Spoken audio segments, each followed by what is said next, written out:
அன்பு நேயர்களுக்கு இனிய வணக்கம். மிதுனம் ராசிக்கார நேயர்களுக்கு நம்ம இன்னைக்கு வீடியோ பதிவுக்கு முழுமையாக போகிறதுக்கு முன்னாடி முருகரை மனதார வணங்கிட்டு வீடியோ பதிவுக்குள்ளே போகலாங்க.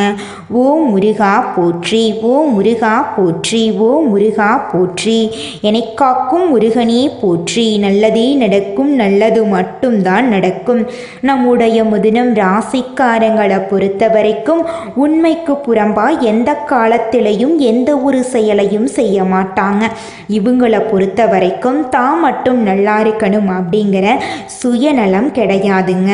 தன்னை சுற்றி இருக்கிற எல்லாருமே நல்லா இருக்கணும் அப்படிங்கிற பொதுநல குணத்தோட இவங்க வாழ்ந்துக்கிட்டு இருக்காங்க.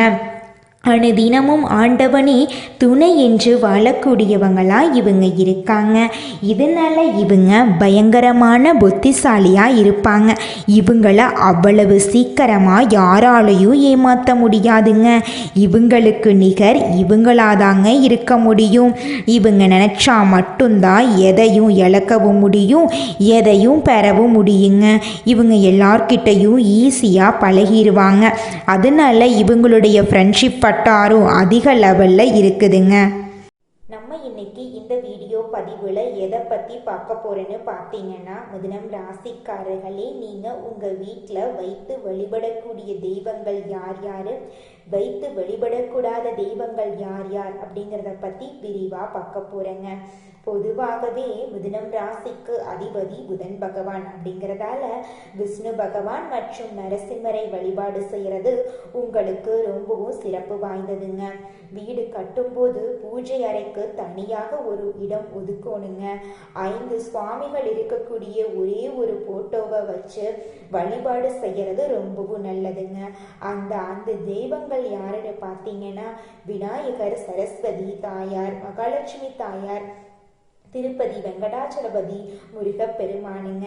விநாயகரின் மூலமாக உங்கள் வாழ்க்கையில் இருக்கக்கூடிய வினைகள் எல்லாமே குறையுங்க. முடிவெடுக்கும் திறன் அதிகரிக்குங்க. குழப்பமெல்லாம் குறைஞ்சு போயிருங்க. உங்கள் மனசில் தெளிவு உண்டாகுங்க. சனி பகவானை வீட்டில் வைத்து வழிபாடு செய்யக்கூடாதுங்க. ஆலயங்களுக்கு சென்று வழிபாடு செய்யலாங்க. ராகு கேது இவர்களையும் வழிபாடு செய்யறது தவிர்க்கணுங்க. உக்கிரமாக இருக்கிற எந்திரங்களையும் வச்சு வழிபாடு செய்யாதீங்க. உங்கள் வாழ்க்கையில் நல்லதெல்லாம் நடக்க தினம்தோறும் முருகரை வழிபாடு செஞ்சீங்கன்னா போதுங்க. உங்களுடைய எண்ணம் போல உங்கள் வாழ்க்கையில் நல்லது மட்டும்தாங்க நடக்கும். ஜோதிட சாஸ்திரத்துல 3ஆவதா அமைந்துள்ள ராசி தாங்க நம்மளோட மிதுனம் ராசி. நம்மளோட மிதுனம் ராசிக்காரங்க தைரியசாலியா இருப்பாங்க. மிதுனம் ராசியனுடைய அதிபதியின் புதன் பகவானுங்க. மிதுனம் ராசியில் இருக்கக்கூடிய நட்சத்திரம் யாராருன்னு பார்த்தீங்கன்னா, மிருகசீரிசம் 3, 4ஆம் பாதங்க, திருவாதிரை, புனர்பூசம் 1, 2, 3ஆம் பாதம். இவங்க எல்லாரும் நம்மளோட மிதுனம் ராசியில இருக்கக்கூடிய நட்சத்திரங்க. புதன் பகவான் மிதுனம் ராசியை ஆட்சி செய்கிறாருங்க. நம்மளோட மிதுனம் ராசிக்காரங்களுக்கு நட்பு ராசியா இருக்கக்கூடியவங்க யாராருன்னு பார்த்தீங்கன்னா, ரிஷபம், கன்னி, துலாம். இவங்க எல்லாரும் நம்மளோட மிதுனம் ராசிக்காரங்களுக்கு நட்பு ராசியா இருக்காங்க. மிதுனம் ராசிக்காரங்க வாழ்க்கையில எவ்வளவு கஷ்டம் வந்தாலும் தைரியத்தை விட மாட்டாங்க. முயற்சி பண்ணிக்கிட்டே இருப்பாங்க. அடுத்தவங்க செய்ய முடியாதுன்னு ஒதுக்கி வச்ச காரியத்தை கூட அழகா திட்டம் தீட்டி அந்த காரியத்துல வெற்றி அடையக்கூடியவங்களா இருப்பாங்க. நம்மளோட மிதுனம் ராசிக்காரங்க எப்போதுமே சுறுசுறுப்பா இருப்பாங்க. மீன் போன்ற அழகிய கண்களை கொண்டவங்களா இவங்க இருப்பாங்க. இவங்களுக்கு சோம்பேறித்தனம் சுத்தமா கிடையாதுங்க. இந்த உலகத்துல யாருங்க கோடீஸ்வரன்? கோடியா பணம் வச்சிருக்கிறவங்களா, பிடிச்ச உணவுகளை சாப்பிட்றவங்களா, பிடிச்ச உறவுகள் கிட்ட பேசுறவங்களா? இதுல யாருமே கோடீஸ்வரன் கிடையாதுங்க. யார் ஒருத்தவங்க நோய் நொடி இல்லாம, மனக்கவலை இல்லாம நிம்மதியா தூங்குறாங்களோ அவங்க தாங்க இந்த உலகத்திலேயே சிறந்த கோடீஸ்வரன். அப்பேற்பட்ட கோடீஸ்வரன் ஆகக்கூடிய யோகம் உங்களுக்கு இந்த மாதம் அமைஞ்சிருக்குதுங்க. உங்க வாழ்க்கையில இனி வரக்கூடிய காலங்கள்ல கவலை கண்ணீர் அப்படிங்கிற பேச்சுக்கெல்லாம் துளி கூட இடம் கிடையாதுங்க. இது நாள் வரைக்கும் உங்களுடைய மனசில் இருந்த மனக்கவலைகள் எல்லாம் இனி வரக்கூடிய காலங்கள்ல காணாம போகுதுங்க. நீங்க சந்தோஷமான ஆரோக்கியமான வாழ்க்கைய இனி வரக்கூடிய காலங்கள்ல வாழ போறீங்க. உங்க வாழ்க்கையில சந்தோஷம் நிலைச்சிருக்க போகுதுங்க. நம்மளுடைய மிதுனம் ராசிக்காரங்க பொதுவாக புத்திசாலி மற்றும் மற்றவங்களுக்கு வழிகாட்டியாக இருப்பாங்க. ஆனால் இவங்க மற்றவர்களால் பயனடையாமல் போகலாம். தற்போது மிதுனம் ராசிக்காரங்க வாழ்க்கையில் வெறுப்பு மற்றும் ஏமாற்றத்தை அனுபவித்து வாழ்ந்துக்கிட்டு இருக்காங்க. நல்லவர்கள் என்று நினைத்தவர்களே இவங்களுக்கு துரோகம் பண்ணிட்டு இருக்காங்க. குடும்பமும் இவங்களுக்கு ஆதரவாக இல்லை. இருந்தாலும் நல்லவர்கள் யார் கெட்டவர்கள் யார் அப்படிங்கிறத இந்த காலகட்டத்தில் நம்மளோட மிதுனம் ராசிக்காரங்க புரிந்து கொள்ள போகிறாங்க. புரட்டாசி மாதத்தில் சூரியன் கன்னி ராசிக்கு செல்வது மிதுனம் ராசிக்கு சிறப்பை சேர்க்குங்க. குருவும் சந்திரனும் இணைந்து குரு சந்திர யோகத்தை உருவாக்குறாங்க. ராசிநாதன் புதன் உச்சம் பெற்று சஞ்சாரம் செய்ய போகிறார். இதனால் கடந்த மாதத்தை விட இந்த மாதம் சிறப்பாக இருக்க போகுதுங்க. நண்பர்கள் வளர்ச்சி பாதைக்கு வழிகாட்டியாக இருக்க போகிறாங்க. புதிய முயற்சிகள் வெற்றி கிடைக்க போகுதுங்க. புனித பயணங்கள் மேற்கொள்ள போறீங்க. தொழில் ஸ்தானத்துக்கு அதிபதியான குரு ராசியில் சஞ்சரிப்பதால் தொழில் செய்வரங்களுக்கு நல்ல வளர்ச்சியும் லாபமும் கிடைக்க போகுதுங்க. புரட்டாசி மாதம் புதன் பகவான் துலாம் ராசிக்கு செல்ல போகிறார். இது சுகஸ்தானத்துக்கு அதிபதியானவர் பாக்யஸ்தானத்துக்கு வருவது யோகமான அமைப்பாக இருக்குதுங்க. பிள்ளைகளின் கல்வியில் முன்னேற்றம் ஏற்பட போகுது. எதிர்கால முன்னேற்றத்திற்காக எடுக்கும் முயற்சிகள் வெற்றி தரப்போகுது. மாமன் மைத்துனர் வழியில் தடைபட்ட மங்கள நிகழ்ச்சிகள் நடைபெற போகுது. கரைந்த சேமிப்புகளை ஈடுகட்ட போறீங்க. இடம் வாங்குவது வீடு கட்டுவது போன்ற விஷயங்கள்ல ஆர்வம் கூட போகுது. பூர்வீக சொத்து பிரச்சனைகளுக்கு நல்ல முடிவு வரப்போகுது. புகழ் மிக்கவர்கள் உங்களுக்கு பின்னணியாக இருந்து சில நல்ல காரியங்களை முடித்து கொடுக்க போறாங்க. புரட்டாசி மாதம் குரு பகவான் கடகம் ராசிக்கு அதிசார கதியில செல்றாரு.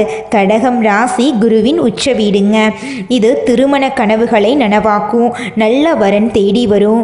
கடமையில இருந்த தொய்வு அகலும். குருவின் பார்வை பலம் அதிகம் என்பதால எதிர்பார்ப்புகள் எளிதில் நிறைவேறுங்க. கும்பம் ராசியில சஞ்சாரம் பண்ணக்கூடிய சனி பகவான் வக்ர இயக்கத்தில் இருக்காரு.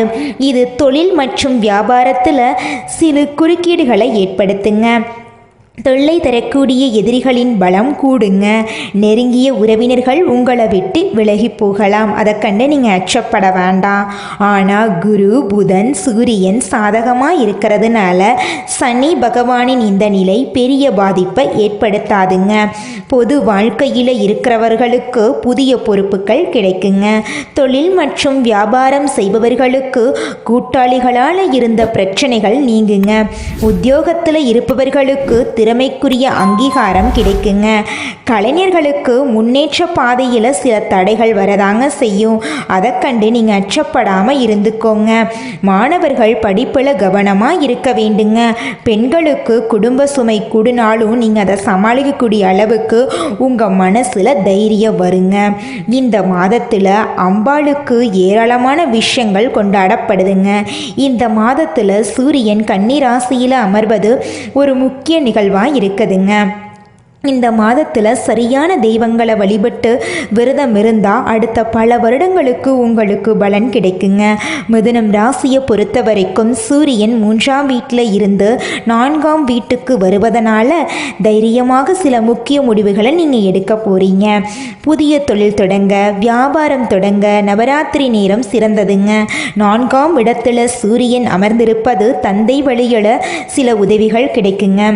தம்பி தங்கைகள் வழியில் ஆதரவு அதிகரிக்கும். எதை தொட்டாலும் அது ஜெயிக்குங்க. யோகந்தாங்க உங்களுக்கு ஜெயிச்சுக்கிட்டே இருப்பீங்க. யோகாதிபதி சுக்கிரனும் சாதகமாக இருக்கிறதுனால வீடு வாங்குவதற்கான யோகம் உங்களுக்கு கிடைக்க போகுது. குடும்பத்தில் சுப நிகழ்ச்சிகள் அடுக்கடுக்காக நடக்க போகுதுங்க. திருமண யோகம் 5ஆம் இடத்துல செவ்வாய் இருப்பதனால உங்களுக்கு ஏற்பட போகுதுங்க. பிள்ளைகளுடைய ஆரோக்கியத்தில் அக்கறை செலுத்துறது நல்லதுங்க. வியாபாரம் கடந்த மாதத்தை விட இந்த மாதம் லாபகரமாக இருக்க போகுதுங்க. உத்தியோகத்தில் இந்த மாதம் முழுவதும் உங்களுடைய கை ஓங்கி இருக்க போகுதுங்க. வெளிநாடு போவதற்கு விசா கிடைப்பதற்கு வாய்ப்பு இருக்குதுங்க. பைரவரை வழிபாடு செய்வது உங்கள் வாழ்க்கையில் மேன்மையான ஏற்றத்தை கொடுக்குங்க. காது கேட்காதவர்களுக்கு உதவி பண்ணுங்க. துவரம் பருப்பு தானம் கொடுக்கிறது உங்கள் வாழ்க்கையில் பலவிதமான நன்மைகளை அள்ளி கொடுக்குங்க.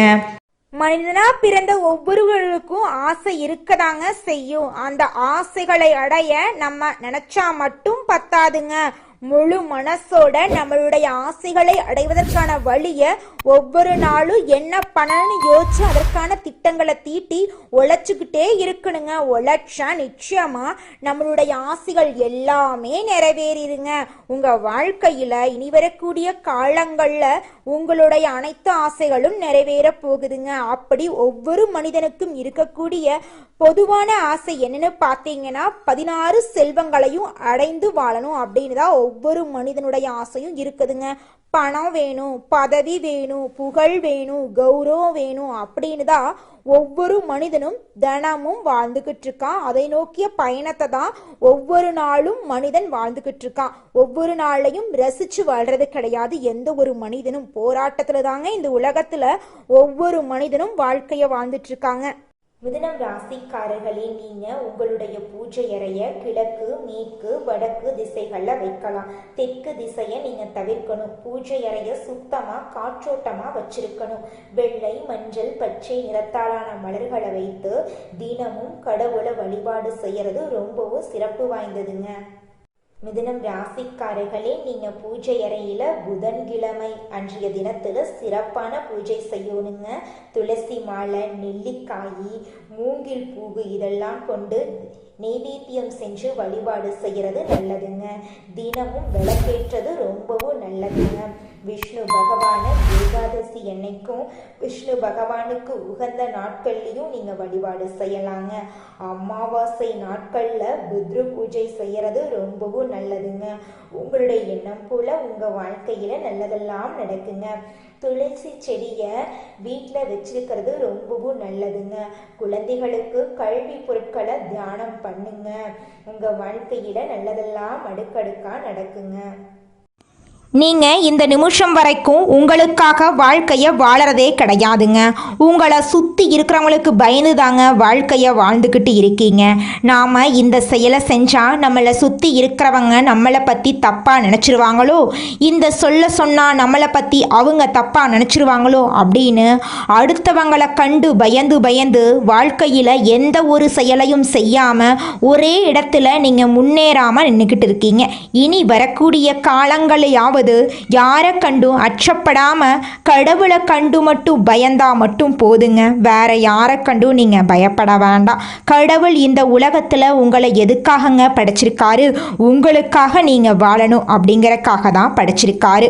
உறவுகளுக்காகவும் நண்பர்களுக்காகவும் உங்களுடைய வாழ்க்கைய நீங்க தியாகம் பண்றது நியாயம் கிடையாதுங்க. உங்களுக்காக உங்க வாழ்க்கைய வாழ கத்துக்கோங்க. வாழ்ற வாழ்க்கை ஒரு முறை தாங்க. அந்த வாழ்க்கைய உங்களுக்காக வாழ கத்துக்கோங்க. நீங்கள் என்னதான் உங்கள் வாழ்க்கையை தியாகம் செஞ்சாலும் உங்களை சுற்றி இருக்கக்கூடிய உறவுகளோ நண்பர்களோ நீங்கள் கஷ்டப்படக்கூடிய சூழ்நிலையில் வந்து உதவுவாங்க அப்படின்னு பார்த்தீங்கன்னா நிச்சயமாக கிடையாதுங்க. இந்த களி உலகத்தில் எல்லாருமே நம்மளை தேவைக்காக தாங்க பயன்படுத்துகிறாங்க. தேவைக்காக தான் நம்மளை பயன்படுத்துகிறாங்களா அப்படிங்கிறத நீங்கள் தெரியாத வரைக்கும் வாழ்க்கையில் முன்னேறாமல் அதே இடத்துல தாங்க இருக்க முடியும். ஆமாங்க, கூட பிறந்த உடன்பிறப்புகளாக இருக்கட்டும், நம்முடைய உறவினர்களாக இருக்கட்டும், நண்பர்களாக இருக்கட்டும், யாரா வேணாலும் இருக்கட்டும், எல்லாருமே நல்லவங்க அப்படின்னு சொல்ல முடியாது. 100ல் ஒரு 10% பேர் தாங்க இந்த உலகத்தில் நம்ம நல்லா இருக்கணும் அப்படின்னு நினைப்பாங்க. மீதம் இருக்கக்கூடியவங்க எல்லாருமே நம்மளை பற்றி துளி கூட கேர் பண்ணிக்கவே மாட்டாங்க. இந்த உலகத்தில் ஒரு சராசரி மனுஷனுடைய ஆசை என்னவாங்க இருக்கும்? எனக்குன்னு ஒரு வீடு வேணும், எனக்குன்னு ஒரு வாழ்க்கை துணை வேணும், எனக்குன்னு ஒரு நிரந்தரமான வேலை வேணும், நோய் நொடி இல்லாத வாழ்க்கை வேணும். இதுதாங்க ஒரு சராசரி மனிதனுடைய ஆசையாக இருந்திருக்கும். அந்த ஆசைகளை கூட நீங்கள் இது நாள் வரைக்கும் அடைய முடியாமல் ரொம்பவும் கஷ்டப்பட்டுட்டு இருந்தீங்க. ஆனால் இனி வரக்கூடிய காலங்களில் உங்களுடைய சராசரி ஆசையெல்லாம் போகுதுங்க. உங்களுடைய மனசில் இது நாள் வரைக்கும் பலவிதமான மனக்கவலை, உடல்நல பிரச்சனை, குடும்ப பிரச்சனை, பண பிரச்சனைன்னு நீங்கள் இது நாள் வரைக்கும் நிம்மதியாக தூங்க முடியாமல் ரொம்பவும் கஷ்டப்பட்டுட்டு இருந்தீங்க. ஆனால் இனி வரக்கூடிய காலங்களில் உங்களுடைய உடல்நல பிரச்சனை, மனப்பிரச்சனை, பணப்பிரச்சனை எல்லாமே காணல் நீராக மறைய போகுது. உங்களுடைய வாழ்க்கையே அழகாக மாறப்போகுதுங்க. கவலை இல்லாமல் நிம்மதியாக நீங்கள் தூங்க போகிறீங்க. நீங்கள் உங்கள் வாழ்க்கையில் இது நாள் வரைக்கும் முன்னேறாமல் இருக்க சில காரணங்கள் இருக்குதுங்க.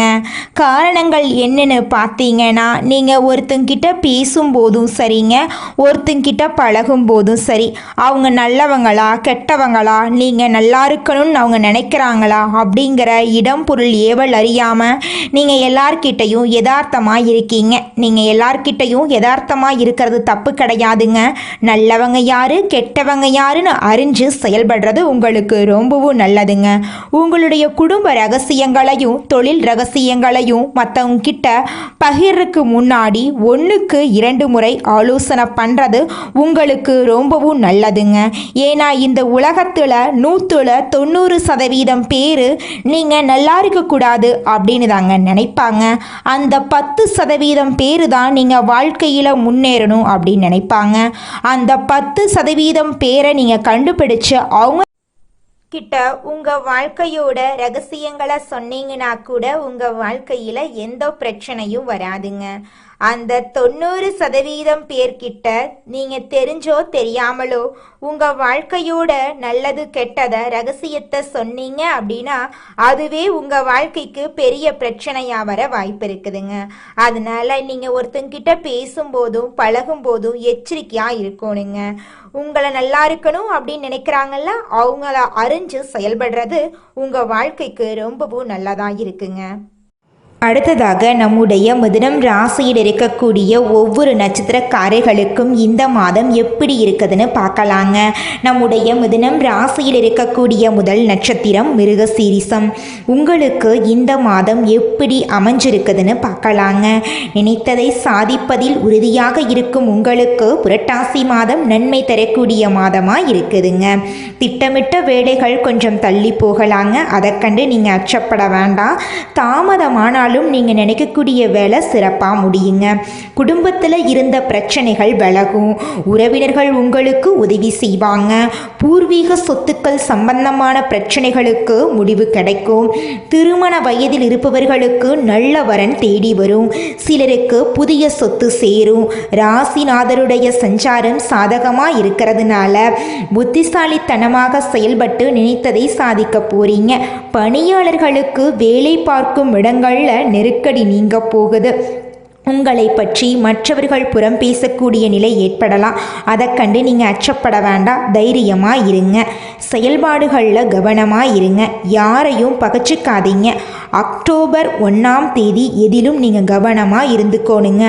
அக்டோபர் மாதம் மிகவும் முக்கியமான மாதமாக உங்களுக்கு இருக்குது. அந்த மாதத்தில் நீங்கள் ஒருத்தங்கிட்ட பேசும்போதும் சரிங்க, பழகும் போதும் சரி, கவனமாக பேசணும், கவனமாக பழகணுங்க. அடுத்ததாக நம்முடைய மிதுனம் ராசியில் இருக்கக்கூடிய நட்சத்திரம் திருவாதிரை நட்சத்திரம். உங்களுக்கு இந்த மாதம் எப்படி இருக்குதுன்னு பார்க்கலாங்க. அதிர்ஷ்ட வாய்ப்புகளை இயல்பாகவே பெறக்கூடிய உங்களுக்கு இந்த புரட்டாசி மாதம் யோகம் தரக்கூடிய மாதமாக இருக்குதுங்க. எடுக்கக்கூடிய முயற்சிகள் வெற்றியாகுங்க. வருமானம் அதிகரிக்கும். வியாபாரத்தில் இருந்த நெருக்கடிகள் விலகும். புதிய முயற்சிகள் வெற்றி கொடுக்குங்க. மற்றவர்கள் மத்தியில் செல்வாக்கோடு வாழ்வதற்கு சூழ்நிலை சாதகமாக இருக்குங்க. பிள்ளைகளால் பெருமை உண்டாகுங்க. ஒரு சிலருக்கு குழந்தை பாக்கியம் ஏற்படுங்க. பூர்வீக சொத்து விவகாரங்களில் சாதகமான நிலை ஏற்படுங்க. திருமண வயதில் இருப்பவர்களுக்கு நல்ல வரன் தேடி வருங்க. புதுசாக இடம் வாங்கிறது, வீடு கட்டுவது போன்ற சூழ்நிலைகள் உங்களுக்கு சாதகமாக மாறுங்க. அரசியல்வாதிகளுக்கு செல்வாக்கு அதிகரிக்குங்க. விஐபிகளின் ஆதரவு உங்களுக்கு கிடைக்குங்க. உங்கள் வாழ்க்கையில் இந்த மாதம் நல்லதெல்லாம் அடுக்கடுக்காக நடக்க போகுதுங்க. மனசில் இருந்த பயம் போக போகுது. திடீர் அதிர்ஷ்ட வாய்ப்புகள் உங்களை தேடி வரப்போகுதுங்க. உங்கள் வாழ்க்கையே இந்த மாதம் சொர்க்கமாக மாறப்போகுதுங்க. அடுத்ததாக நம்முடைய மிதுனம் ராசியில் இருக்கக்கூடிய நட்சத்திரம் புனர்பூசம் நட்சத்திரம். உங்களுக்கு இந்த மாதம் எப்படி இருக்குதுன்னு பார்க்கலாங்க. எந்த ஒரு விஷயத்திலும் நன்மை தீமைகளை அறிந்து எச்சரிக்கையுடன் செயல்படக்கூடிய உங்களுக்கு புரட்டாசி மாதம் நன்மையை தரக்கூடிய மாதமாக இருக்குதுங்க. குடும்பத்தில் இருந்த பிரச்சனைகள் விலகப் போகுது. செல்வாக்கு உயரப்போகுது. திருமண வயதில் இருப்பவர்களுக்கு தகுதிக்கேற்ற வரன் வரப்போகுது. பெரிய மனிதர்களுடைய ஆதரவு கிடைக்க போகுது. ஒரு சிலருக்கு புதிய சொத்து சேருங்க. குடும்பத்தில் ஆரோக்கியம் மேம்படும். உடல் நிலையில் இருந்த பாதிப்புகள் விலகும். கோர்ட் கேஸ் சாதகமாக முடியும். சிலருக்கு திடீர் அதிர்ஷ்ட வாய்ப்புகள் உண்டாகும். தொழில் தடைகள் விலகும். வியாபாரத்தை விரிவு செய்யக்கூடிய முயற்சிகள் வெற்றிகரமாக மாறும். வேலை தேடுபவர்களுக்கு நல்ல வேலை கிடைக்குங்க. அரசியல்வாதிகளுக்கு எதிர்பார்த்த பொறுப்பு பதவியெல்லாம் கிடைக்கும். ஏற்றுமதி இறக்குமதி வியாபாரத்தில் எதிர்பார்த்த லாபம் கிடைக்கும். வெளிநாட்டு தொடர்புகள் உங்களுக்கு சாதகமாக முடியுங்க. நல்லதே நடக்கும். நல்லது மட்டும்தான் நடக்கும். நன்றி, வணக்கம்.